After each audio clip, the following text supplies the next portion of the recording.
Breaking news చూస్తున్నాం. ఏపీలో కొత్త రకం స్క్రబ్ టైఫస్ వ్యాధి వణుకు పుట్టిస్తుంది. స్క్రబ్ టైఫస్ లక్షణాలతో ఇప్పటి వరకు 5గురు మృతి చెందడం కలకలం రేపుతుంది. రాష్ట్ర వ్యాప్తంగా చాలా మంది ఈ వైరస్ బారిన పడి చికిత్స పొందుతున్నారు. ఇప్పటికే చిత్తూరు, కాకినాడ, విశాఖ, విజయనగరం జిల్లాల్లో కేసు బయటపడ్డాయి. పల్నాడు, బాపట్ల, నెల్లూరులో మరణాలు సంభవించాయి.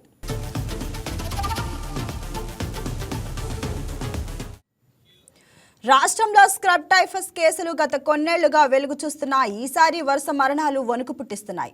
నల్లి వంటి ఈ చిన్న కీటకం కరవడం వల్ల ప్రాణాలు పోయే ప్రమాదం పొంచి ఉందని జాగ్రత్త వహించాలని వైద్యులు సూచిస్తున్నారు. స్క్రబ్ టైఫస్ కీటకాల తాకిడి ఆగస్టు నుంచి ఫిబ్రవరి వరకు అనుకూల వాతావరణం కావడంతో వ్యాధిన బారిన పడకుండా అప్రమత్తంగా ఉండాలని ప్రభుత్వం సూచిస్తుంది. తాజా పరిస్థితిపై వైద్యారోగ్య శాఖ అప్రమత్తమైంది. ఈ వ్యాధిని ప్రాథమిక దశలో వైద్య పరీక్షలతో సరైన వైద్యంతో కట్టడి చేయవచ్చని వైద్య నిపుణులు సూచిస్తున్నారు.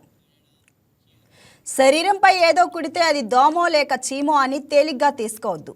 చర్మంపై కాలినట్లు చిన్న మచ్చ లేదా దద్దుర్లు ఏర్పడినా 1-2 రోజులకు తలనొప్పి, జ్వరం, ఒళ్ళు నొప్పులు లాంటి లక్షణాలు కనిపించినా అస్సలు నిర్లక్ష్యం చేయవద్దు.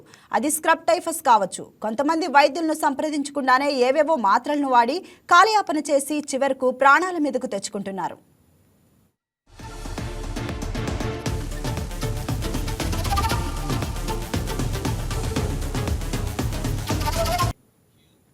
దీనిపై మరింత సమాచారం మా ప్రతినిధి నెల్లూరు నుంచి నాగతేజ లైవ్లో ఉన్నారు. ఆయన అడిగి తెలుసుకుందాం. నాగతేజ, చెప్పండి, ప్రస్తుతం జిల్లాలో ఎన్ని కేసులు నమోదయ్యాయి? Thank you Pavani. ఏదైతే కూడా ఈ స్క్రబ్ టైఫస్ అనేటువంటిది ఇటీవల కాలంలో ఆంధ్రప్రదేశ్ లోని పలు రాష్ట్రాల్లో కూడా కవర్ పెట్టని చెప్పుకోవచ్చు. ఈ యొక్క స్క్రబ్ టైఫస్ పై ఇప్పటికే వైద్య ఆరోగ్య శాఖ పూర్తిగా అప్రమత్తమైంది. ఎప్పటికప్పుడు గ్రామ స్థాయి నుంచి ఇటు సచివాలయం నుంచి కూడా ప్రజల్లో కూడా దీనిపై పూర్తిగా అవగాహన కల్పిస్తుందని చెప్పుకోవచ్చు. ఏదైతే శరీరం మీద కానీ యొక్క నల్లి పోలినటువంటి కీటకం కనుక పుడితే స్క్రబ్ టైఫస్ వ్యాధి వితిన్ డేస్ లో వీరికి సోకే అవకాశం ఉండే నేపథ్యంలో పూర్తిగా ఇటు పొలాల్లో పంచేటువంటి పనులకి వెళ్ళేటువంటి కావచ్చు, కాండ ప్రజలు కావచ్చు, పూర్తిగా ఉన్నటువంటి పల్లె వాతావరణంలో ఇటు పశువుల కాపరులు కావచ్చు, వీరందరూ కూడా అలర్ట్ చేస్తుందని చెప్పుకోవచ్చు. అయితే జిల్లా వ్యాప్తంగా ఇప్పటి వరకు జనవరి నుంచి కూడా డిసెంబర్ వరకు ఏరుగా దాదాపుగా 30కి పైగా కేసులు నమోదైనట్లు కూడా వైద్య ఆరోగ్య శాఖ చెప్తుంది. మరోవైపు ప్రజెంట్ మాత్రం ఈ నెలలో కూడా పూర్తిగా ఈ యొక్క స్క్రబ్ టైఫస్ సంబంధించి 5 యాక్టివ్ కేసులు ఉన్నాయి. వీటిలో నిన్నటి రోజున కూడా ఒక చిన్నారి, జిల్లాకు సంబంధించినటువంటి సంతోష్ అనేటువంటి చిన్నారి మృతి చెందినట్లు కూడా కొద్దిసేపు వైద్య శాఖ కూడా చెప్తుంది. అయితే ఈమె గత కొంతకాలంగా పలు అనారోగ్య సమస్యల నేపథ్యంలో కూడా హాస్పిటల్లో ట్రీట్మెంట్ చేసుకునే పరిస్థితి కనిపిస్తా ఉంది. అయితే మరోవైపు యొక్క స్క్రబ్ టైఫస్ వ్యాధి ఆమె కంటడంతో కూడా పూర్తిగా ఆమె ఆరోగ్యం క్షీణించి మృతి చెందినట్టుగా చెప్తున్నారు. కానీ దీనిపై పలు అనుమానాలు రేకెత్తిన కనిపిస్తా ఉంది. ప్రధానంగా కొన్ని ఆరోగ్య పరిస్థితుల రీత్యా ఈ యొక్క స్క్రబ్ టైఫస్ సోకడంతో ఆమెకి ఆర్గానిక్ ఫ్లేయర్ అయినట్టుగా కూడా ఇప్పటికే వైద్యులు చెప్తున్న పరిస్థితి కనిపిస్తా ఉంది. డిసెంబర్ 4వ తేదీన ఆమె మరణించినట్లు కూడా వైద్యులు నిర్ధారించారు. మరోవైపు కుటుంబ సభ్యులు కూడా ఆందోళన కనిపిస్తుంది. మరోవైపు పలు జిల్లాల్లో ఇటు బాపట్ల కావచ్చు, పల్నాడు, నెల్లూరులోని ఇప్పటికి రాష్ట్ర వ్యాప్తంగా కూడా మృతుల సంఖ్య 5కు చేరుకున్న నేపథ్యంలో ఈ యొక్క స్క్రబ్ టైఫస్ తీవ్రత ఎలా ఉంటుందనేది ఇప్పటికే వైద్య ఆరోగ్య శాఖ కూడా ఒక అంచనా పరిస్థితి కనిపిస్తా ఉంది. కానీ ప్రధానంగా ముందుగా ఏదైనా కీటకం కావచ్చు లేదా శరీరంపై ఏదైనా పుట్టినటువంటి పరిస్థితి నేపథ్యంలో ఒక మచ్చ పూర్తిగా ఏర్పడుతుంది. అది ఏర్పడిన ఒక 10 రోజుల్లో తీవ్రమైనటువంటి చలి, జ్వరం, వణుకు, తలనొప్పితో కూడినటువంటి లక్షణాలు ఉంటాయి. లక్షణాలు ఎవరైతే ఉంటే వారు దయచేసి భయపడకుండా పూర్తిగా ఆరోగ్య శాఖకు సంబంధించిన సూచనలు అనుగుణంగా కూడా ఆ యొక్క ట్రీట్మెంట్ తీసుకునే అవకాశం ఉన్నాయని చెప్పేసి వరకు ఎప్పటికప్పుడు కూడా వైద్య శాఖ తెలియజేస్తున్న పరిస్థితి కనిపిస్తుంది. ప్రధానంగా దీనికి సంబంధించి లక్షణాలు గుర్తించే దిశగా కూడా ఇటు వైద్య శాఖకి పరికరాలు అందుబాటులో ఉన్నాయి. లక్షణాలు గుర్తించి పూర్తి స్థాయిలో ట్రీట్మెంట్ అందిస్తాము. కానీ ఇప్పటికీ జిల్లాలో ఉన్నటువంటి ట్రీట్మెంట్ తీసుకున్నటువంటి మిగతా యాక్టివ్ ఉన్నటువంటి 5 కేసుల వారికి ఎలాంటి ఇబ్బంది లేదు. వారు పూర్తిగా ఆరోగ్యంగా ఉన్నారు. మరి రాబో రోజులు కూడా తీరికి కోలుకుంటారని చెప్తున్నారు. కానీ మృతి చెందినటువంటి చిన్నారి సంతోష్ మాత్రం కొన్ని అనారోగ్య కారణాల రీత్యా కావచ్చు, మరోవైపు యొక్క స్క్రబ్ టైఫస్ సోకడంతో ఆమె మరణించినట్టు కూడా చెప్తున్న పరిస్థితి కనిపిస్తా ఉంది. కానీ వీరందరూ కూడా ప్రస్తుతం ఉన్నటువంటి యాక్టివ్ కేసులను కూడా ప్రైవేట్ హాస్పిటల్లో వైద్యం తీసుకున్నారు. వారు తొలుత మాత్రం ఇటు ప్రభుత్వ ఆసుపత్రికి సంప్రదించారు. అక్కడ ఉన్నటువంటి వ్యాధి లక్షణాలు వీరు గుర్తించి వారికి మెరుగైన వైద్య చికిత్స కోసం ప్రైవేట్ ఆసుపత్రికి తరలించినట్లు కూడా వైద్యులు తెలియజేసిన పరిస్థితి ఉంది. కానీ మొత్తానికి మాత్రం ఇది అంటే కూడా ఆగస్టు నుంచి కూడా ఇప్పుడు ఎక్కువగా కేసులు నమోదవుతున్న నేపథ్యంలో రాష్ట్రంలో పలు ప్రాంతాలు ఇప్పటికే యాక్టివ్ గా కేసులు ఉన్నాయి. కానీ సుమారు 100కి పైగా కేసులు నమోదవుతున్న పరిస్థితి రాబో రోజులు దీని తీవ్రత మరింత పెరిగే అవకాశం ఉండే నేపథ్యంలో కూడా వైపు రాష్ట్రంలో ఉన్నటువంటి పలు ప్రాంతాల వాసులు కూడా పూర్తి స్థాయిలో జాగ్రత్తలు పాటించాలని చెప్పేసి వైపు వైద్య శాఖ సూచిస్తున్న పరిస్థితి పావని. ఎస్ నాగతేజ, మరి స్కూల్స్, అంగన్వాడీ లాంటి వాటికి అధికారులు ఏమైనా హెచ్చరికలు జారీ చేశారా?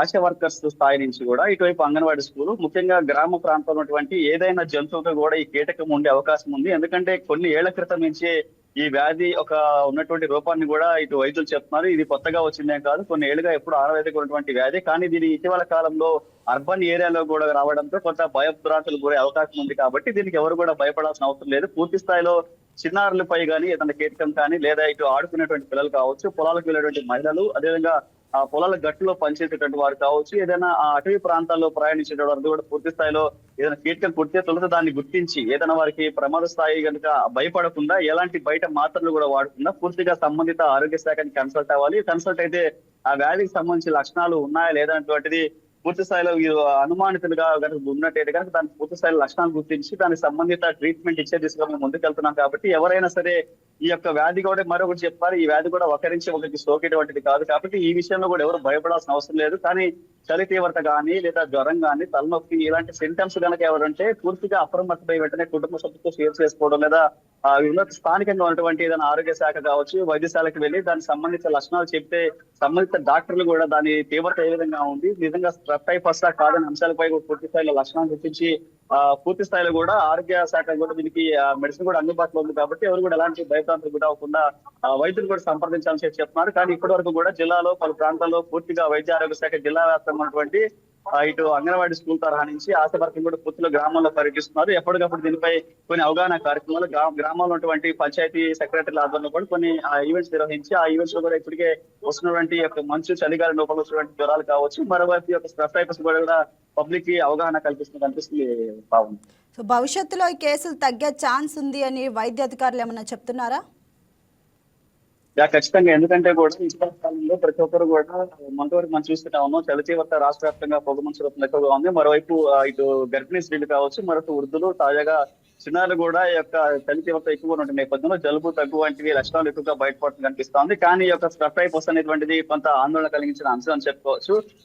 పబ్లిక్ ఎక్కువగా కూడా ఇటీవల కాలంలో బయటకు వస్తున్న నేపథ్యంలో ఏదైనా చలి తీవ్రత కనపడినా కానీ తమకు ఏదైనా ఈ అంశాల్లో ఏదైనా స్ట్రెప్ టైఫస్ సోకిందా అనేటువంటిది పబ్లిక్ లో ఎక్కువగా కనపడుతుంది. కానీ దీనికి కేవలం మన జాగ్రత్త అనేటువంటిది వైద్య శాఖ చెప్తుంది. ప్రత్యేకించి పల్లెటూరులో వాతావరణంలో కనిపించే వాళ్ళు, పల్లెటూరులో ఎక్కువగా బయటికి వెళ్లే వారందరూ కూడా తన వ్యక్తిగత శుభ్రత పాటించాలి.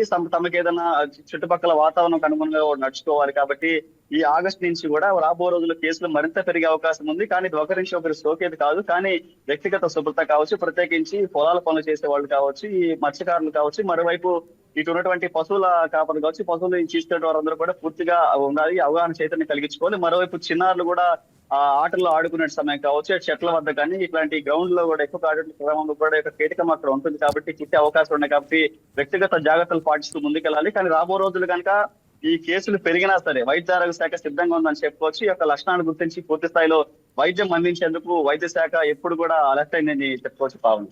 Right, thank you Nagateja.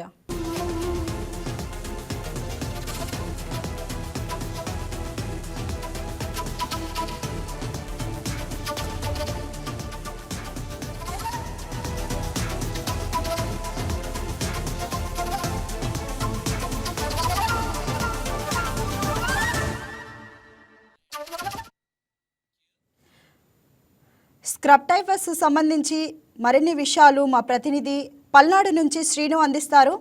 Srinu, చెప్పండి, ప్రస్తుతం జిల్లాలో ఎన్ని కేసులు నమోదయ్యాయి? ఏవైనా మరణాల సంఖ్య కూడా ఉందా? Good morning. పల్నాడు జిల్లా సత్తెనపల్లి నియోజకవర్గానికి చెందినటువంటి ఇద్దరు స్క్రబ్ టైఫస్ వ్యాధితో మరణించారని అయితే గత 4 రోజుల నుంచి అయితే హల్చల్గా మారింది. కానీ మనకి ఇక్కడ జిల్లా వైద్యాధికారి తెలిపే వివరాలు, స్క్రబ్ టైఫస్ లక్షణాలతో చనిపోయారు కానీ స్క్రబ్ టైఫస్ తోనే మరణించారని అయితే మేము అధికారికంగా తెలపలేదని అయితే చెప్తున్నారు. ముఖ్యంగా మనం చూసుకున్నట్లయితే ఈ ఇద్దరిలో కూడా వైనాగమ్మ 24 సంవత్సరాల మహిళ, ఏమో కూడా స్క్రబ్ టైఫస్ లక్షణాలతో చనిపోయారని అయితే సోషల్ మీడియా కావచ్చు, మీడియాలో హల్చల్ గా మారింది. కానీ ఇక్కడ అధికారులు అయితే అధికారికంగా ఏమో శరీరంలో తీవ్ర ఇన్ఫెక్షన్, మల్టీ ఆర్గానిక్ పెయిన్ కారణం వల్ల చనిపోయిందని అయితే తెలుపుతున్నారు. పావని, ప్రజలు ముఖ్యంగా పొలాలు వ్యవసాయ పనులు చేసుకునేవారు ముఖ్యంగా ఈ స్క్రబ్ టైఫస్ వ్యాధికి గురయ్యే అవకాశం ఉందని అయితే తెలుపుతున్నారు. వీరు పొలాల దగ్గర కానీ ఇంటి దగ్గర కానీ పరిశుభ్రంగా వారి పరిసరాలు కూడా పరిశుభ్రంగా ఉంచుకొని తగిన జాగ్రత్తలు తీసుకోవాలని తెలుపుతున్నారు. ప్రతి జిల్లా వ్యాప్తంగా ప్రతి గ్రామంలో కూడా సచివాలయ సిబ్బందితో ఆశా వర్కర్లు ఏఎన్ఎం నర్సులతో అవగాహన కార్యక్రమాలు నిర్వహించి ప్రజలు ఎటువంటి జాగ్రత్తలు తీసుకోవాలని తెలుపుతున్నారు. పవన్. ఓకే, మరి పిల్లలు లేదా పెద్దవాళ్ళు, గర్భిణీ స్త్రీలు ఎక్కువగా ఎవరికి ప్రమాదం వ్యాధి సోకే అవకాశం ఉంది అని చెప్తున్నారు వైద్యులు?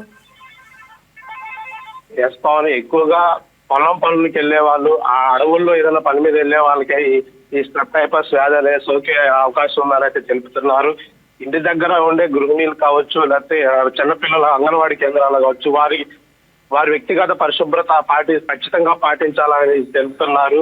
ఏదైనా శరీరం పైన చిన్న మచ్చలా కనిపించినా కానీ, ఎర్రగా కనిపిస్తే దాని వెంటనే వైద్యులు సంప్రదించి వారు వెంటనే వైద్యం చేయించుకోవాలని అయితే జిల్లా వైద్యాధికారి రవికుమార్ తెలుపుతున్నారు. పవన్.